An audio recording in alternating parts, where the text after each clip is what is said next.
Olá, pessoal. Dando continuidade à nossa análise um pouco mais imanente do texto do John Rawls, nós começamos agora a discussão do parágrafo 5, o utilitarismo clássico.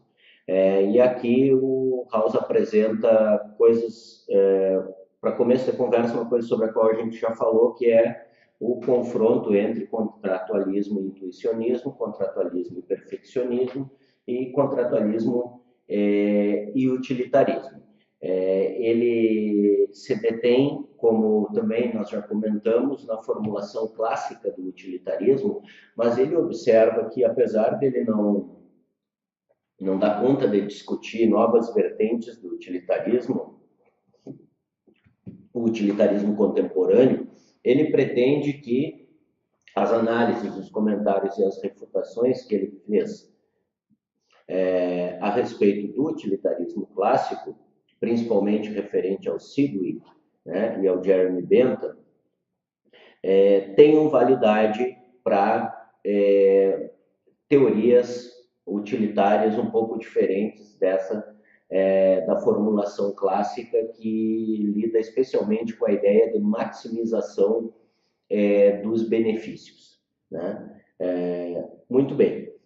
Aqui reaparece a ideia de uma sociedade minimamente organizada, ou que nós poderíamos dizer de sociedade bem ordenada, para o utilitarismo, né? E ela seria correta ou justa quando as instituições mais importantes estivessem planejadas de modo a conseguir um maior saldo líquido de satisfação, a partir da soma das satisfações ou participações individuais. É aquela velha dificuldade que em alguns momentos nós já comentamos, e que o utilitarismo ele não consegue garantir um mínimo reconhecido para o indivíduo quando se trata de pensar a questão da satisfação a partir da soma das participações individuais. Né? Dizer, se a soma da satisfação para um determinado grupo de indivíduos for maior e isso significar uma violação a um interesse ou à liberdade do outro indivíduo, o utilitarismo clássico não tem um remédio para isso. E essa é considerada a principal fragilidade do utilitarismo, nós poderíamos dizer. Além disso, o Rawls comenta como é natural a gente chegar até a posição utilitária no que diz respeito aos nossos esforços para pensar o modo ideal de organizar a sociedade. Nas páginas 25 e 26 ele desenvolve essa argumentação e ela inclusive nos lembra, né, eu me lembrei disso do exemplo das frutas que o Singer dá no capítulo 1 do Ética Prática, para mostrar justamente como nós somos conduzidos de forma aparentemente natural a uma posição minimamente utilitária, mesmo quando nós temos que pensar temas que não são propriamente ainda temas éticos, mas situações ou ações pré-éticas. Então, o Rawls reconhece esse apelo ao utilitarismo, mas segue apresentando razões para ele não poder ser assumido como uma solução para se pensar a estrutura básica da sociedade. O outro problema muito importante que ele apresenta é a relação entre o bom e o justo. Né? Para o utilitarismo vai ser considerado justo aquilo que maximiza o bem. Né? E o bem se define independentemente do justo. Né? O bem próprio, os nossos juízos de valor, nós chegamos intuitivamente a eles pelo senso comum, independentemente de pensar no conceito de justiça. Né? De novo, ele insiste, tem um apelo intuitivo, lembrem do exemplo das frutas, parecem incorporar uma ideia de racionalidade muito forte. O Singer também faz essa observação sobre o utilitarismo.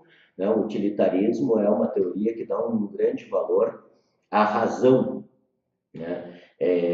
À racionalidade. Então, é bastante apelativo o utilitarismo em função também dessa aparência de racionalidade que existe nessa posição utilitária a qual nós somos tão facilmente conduzidos de maneira natural. Mas é importante repetir, e ele repete, para o utilitarismo a gente decide sobre o bem sem se perguntar sobre o justo. O princípio da utilidade, na sua formulação clássica, que é o que o Rawls vai lidar, diz que o bem é a satisfação do desejo racional. Página 27. Problema. A distribuição da soma da satisfação entre os indivíduos. Tem o problema da não vinculação do bem e do justo, e atrelado a isso tem o problema da distribuição. Como é que o utilitarismo lida com esse problema? Repete o Rawls, ele não protege o indivíduo contra a violação de preceitos do senso comum sobre direitos e liberdades. Nós utilizamos preceitos do senso comum, e isso seguirá sendo discutido ao longo do capítulo 1, sobre justiça e liberdade, e o utilitarismo não nos protege nem contra a violação desses preceitos do senso comum sobre direitos e liberdades. Então, se a soma justifica e o momento exige, podem-se violar direitos e garantias que são tidos como evidentes pelo nosso senso comum. Então, nós não precisamos nem confrontar o utilitarismo com princípios de justiça que não são derivados do senso comum, ou que teriam uma formulação mais consistente. O utilitarismo não protege contra as nossas ideias básicas de justiça e liberdade oriundas do senso comum, que são aquelas às quais nós chegamos mais comumente por meio da intuição. Aí, na sequência da argumentação, na página 29, o Rawls comenta sobre o observador imparcial, a importância do observador imparcial para o utilitarismo e sobre a natureza da decisão. Aí eu quero pedir licença para ler para vocês. Página 29, quase no meio da página, diz o seguinte: dotado de poderes ideais de solidariedade e imaginação, o observador imparcial é um indivíduo perfeitamente racional que se identifica com os desejos dos outros e os experimenta como se fossem de fato seus. Aquela ideia que é exigido de nós na perspectiva do utilitarismo, que nós tenhamos essa capacidade baseado nos nossos poderes de solidariedade e de imaginação, de nos colocar no lugar do outro indivíduo e tomar os desejos e os interesses dos outros indivíduos, do outro indivíduo, como se fossem os meus, como se fossem os nossos. Só assim nós temos um observador imparcial, que é uma figura importante para o utilitarismo, porque o utilitarismo pretenderá depois que o que vale para a sociedade seja o mesmo que vale para um indivíduo, que é outra crítica que o Rawls faz na sequência ao confrontar o contratualismo com o utilitarismo. O contratualismo não pretende que aquilo que vale para um indivíduo valha para toda a sociedade.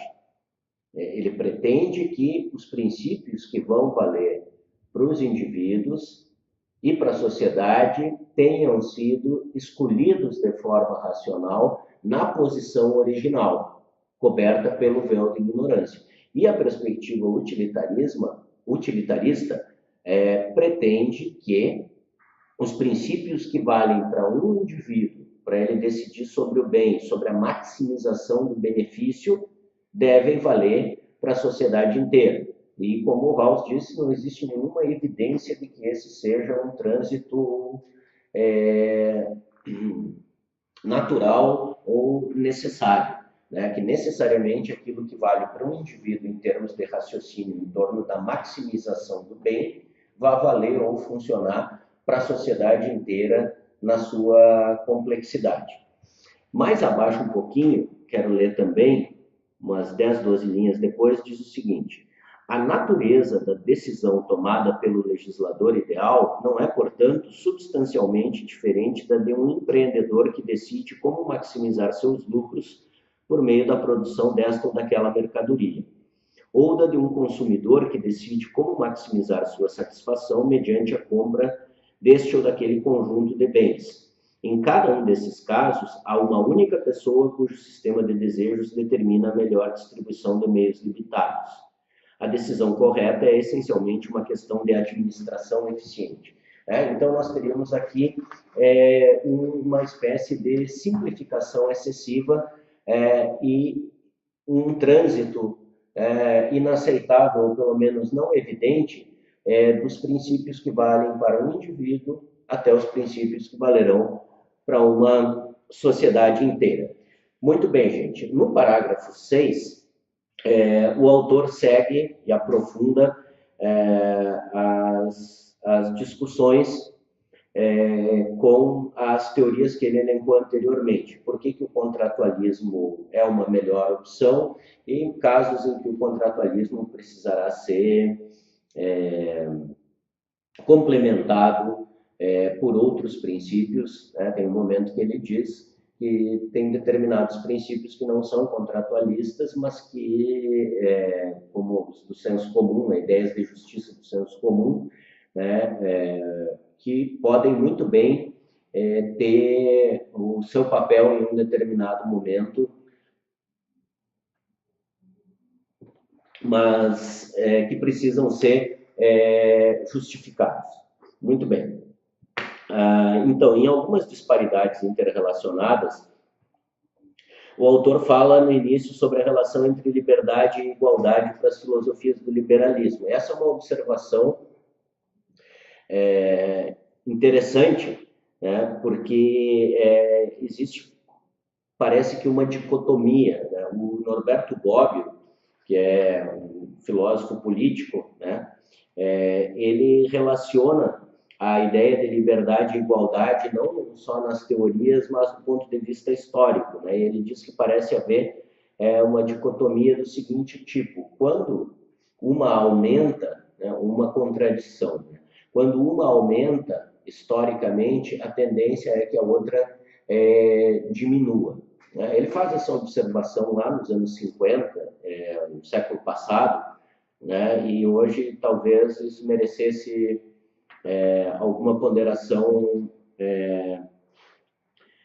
mais cuidadosa da nossa parte, mas eu acho que para ilustrar serve. Né? Os sistemas políticos em que dão um grande valor para a liberdade individual têm como contrapartida um problema mal solucionado da igualdade. Nós observamos grandes desigualdades sociais em sistemas de uma grande liberdade, pelo menos uma liberdade garantida, liberdade perante a lei, liberdade para o liberalismo. Né? E, evidentemente, boa parte das vezes, essa liberdade é reduzida à liberdade econômica, né? E nós confundimos liberdade com livre iniciativa econômica, com liberdade de tentar ganhar dinheiro e consumir dinheiro. Né? Mas essa é só uma dimensão da liberdade para o liberalismo. Tem a questão da liberdade política, da liberdade de expressão, da liberdade religiosa e etc. Enfim, quando na balança as liberdades pesam bastante, parece que as desigualdades perdem peso. Né? E, historicamente, nos sistemas que atingiram um grande nível de igualdade formal, de igualdade na distribuição de obrigações, dos papéis sociais, etc., nós temos uma diminuição do peso das liberdades e das garantias para os indivíduos. No início do parágrafo 6, o Rawls faz uma série de comentários que dizem respeito às ideias de liberdade e igualdade para o liberalismo. Leia.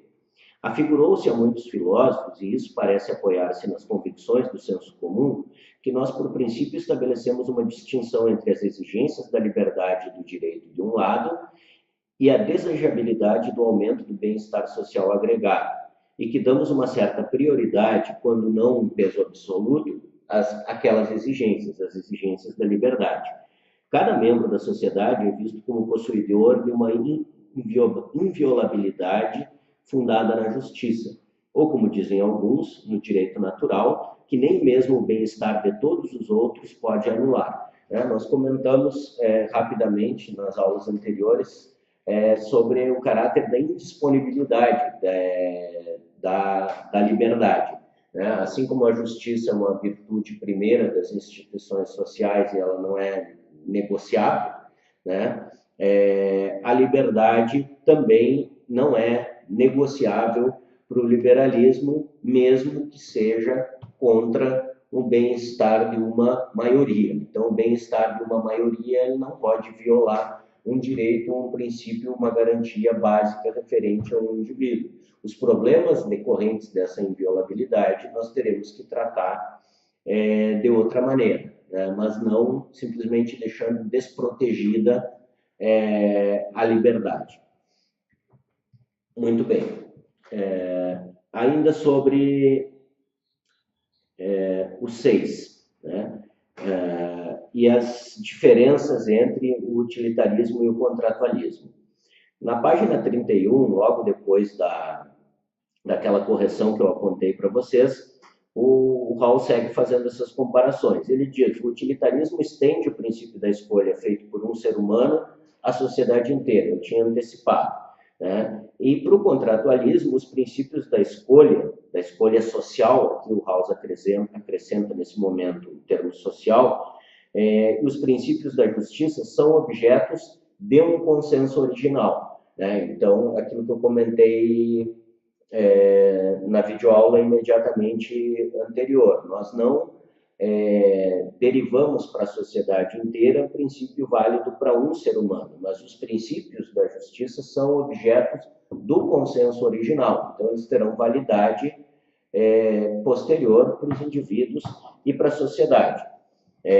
Mais uma observação, não há por que supor, desculpem, estou me repetindo aqui porque eu tinha antecipado, não há por que supor que o princípio de um deva valer para a sociedade inteira, essa observação. Esse seria o passo dado na posição original, rejeitar o utilitarismo e eleger os princípios igualitários na atribuição de direitos e deveres e benefícios compensatórios para as desigualdades.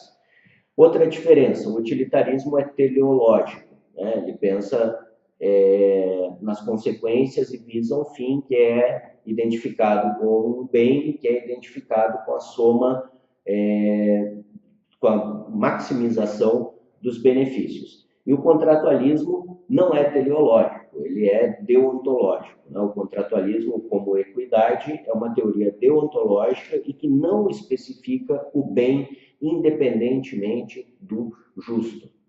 Diferença que já tinha aparecido antes lá, o utilitarismo especifica o bem independentemente do justo e o contratualismo não aceita esse tipo de argumentação. Isso vocês encontram na página 32. Outra observação importante, o princípio da maximização não é utilizado pela teoria contratualista e é basicamente o princípio fundamental do utilitarismo clássico. Página 33, isso aí. E aí, também na página 33, ele segue o detalhamento das diferenças entre contratualismo e utilitarismo. Então, para a justiça como equidade, o desejo ele é limitado pelos princípios da justiça. E nós vemos que para o utilitarismo, a ideia fundamental é a da satisfação do desejo racional, como eu mencionei antes, uma satisfação do desejo. E o justo precede o bem para a equidade. Isso é o contratualismo. As teorias da justiça partem de uma ideia de homem, nós poderíamos dizer. E o Caos chega quase a afirmar isso, porque nós precisamos pensar num ser humano em termos morais, com habilidades morais, com uma racionalidade apta para pensar e reconhecer princípios morais válidos nessa posição de equidade que é característica da posição original. Muito bem. pessoal, para finalizar essas nossas longas incursões pela teoria do House, vale ainda enfatizar algumas coisinhas. Primeiro, o utilitarismo depende muito das contingências e dos conteúdos dos casos particulares. Esse é um outro problema que o House considera muito sério para o utilitarismo. O princípio da maximização do bem, né, aquela ideia segundo a qual o correto é o que produz um aumento do prazer ou da felicidade, isso é formal demais. Isso é um princípio que absolutamente depende dos casos particulares, das contingências e dos conteúdos dos casos particulares para produzir algum tipo de orientação. É o que nós vimos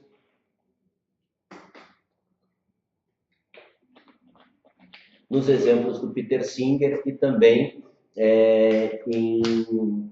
no capítulo do Michael Sandel sobre o utilitarismo, no livro Justiça. Nós sempre precisamos do conteúdo específico para pensar caso a caso cada dificuldade. É o exemplo do dedinho do pé, é o exemplo das 2 doses de morfina para 2 pessoas em níveis diferentes de gravidade quanto à sua saúde, o exemplo dos náufragos num bote que tem que decidir se alguém vai ser morto para servir de alimento para o outro. Então, é uma infinidade interminável de contingências e casos particulares com os quais o utilitarismo tem que lidar, o que é um demérito a mais, digamos assim, do utilitarismo. Nos comentários acerca do Hume, né, o House chega a dizer que ele nem sequer entendeu a proposição do Locke e que, portanto, o utilitarismo, assim como ele é compreendido com o Hume, não precisa ser discutido, né? Mais ainda, uma diferença para finalizar. Para a justiça como equidade, a sociedade é basicamente um sistema cooperativo. Eu sei que eu estou enfatizando e repetindo aqui, mas é o elenco das diferenças apresentado pelo House. E para o utilitarismo, a sociedade é um sistema de maximização dos benefícios, né? Não envolve a ideia de cooperação em nenhum momento essa proposta de maximização dos benefícios. Então, com isso, o House pretende ter apresentado as razões principais para fazer a sua opção pela situação original, pela situação inicial, pela posição original e pelo véu da ignorância, e afastado a perspectiva do contratualismo, a perspectiva do utilitarismo propriamente dita, do intuicionismo e do perfeccionismo. Minha gente, por hoje era isso e nos encontramos na próxima videoaula.